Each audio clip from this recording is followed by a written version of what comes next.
Nakakabighaning halimuyak ng kanyang kusina. Nakakatakam na lutuin sa kanyang hapagkainan. Babalik-balikan recipe ng mga pagkain kanyang ibabahagi direct from her kitchen sa kusina ni Momsy.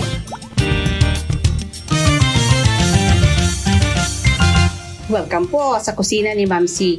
Magluluto ako ngayon ng kakaibang luto ng tokwa na meron pong karne. So ang ating mga ingredients ay 500 grams firm tokwa or isang malaking block po ng tokwa, 300 grams ground meat, kahit na baboy yan or beef, bawang and sibuyas, binalatan and minced, 1/4 cup cornstarch, 2 tablespoons oyster sauce, 2 tablespoons soy sauce, 2 tablespoons cooking oil, 2 tablespoons soybean paste.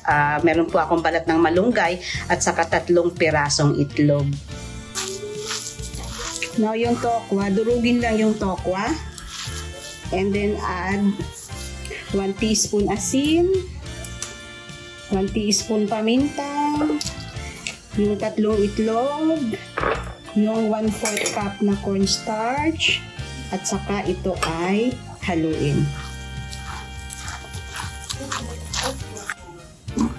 Now, add about a teaspoon of sesame oil.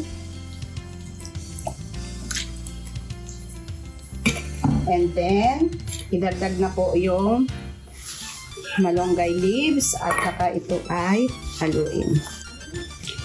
Ilagay na po ito sa isang pan, glass pan or aluminum pan, and then i-steam ng 30 minutes. Ayan, pagkatapos ko pong ilagay sa pan ay ini-steam ko na po ito. From boiling point, mga mare ko ay 30 minutes po. Sa mainit na oil ay igisa na yung sibuyas at bawang hanggang maamoy ang mabangong aroma nito. Then add the 300 grams giniling.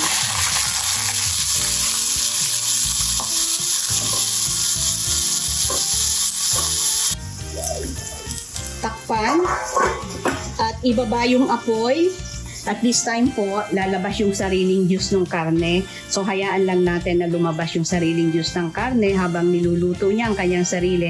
At pagka medyo natutuyuan na ng kanyang sariling sabaw ay i-continue natin yung pagluluto. Ayan. Medyo dry na po yung ating karne. I added na the soybean paste, yung oyster sauce, and then yung soy sauce. And magdadagdag po ako ng konting water. Ayan. At hahaluin lang ito.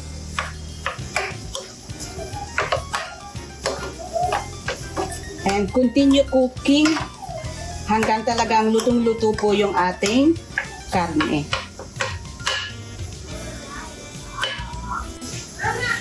Now, i-adjust na lamang po yung lasa, yung timpla. Lagyan ng paminta or kung gusto nyo lang lagyan ng chili flakes para may konting anghang. It really depends on you. So, okay na po ito. I-turn off ko na.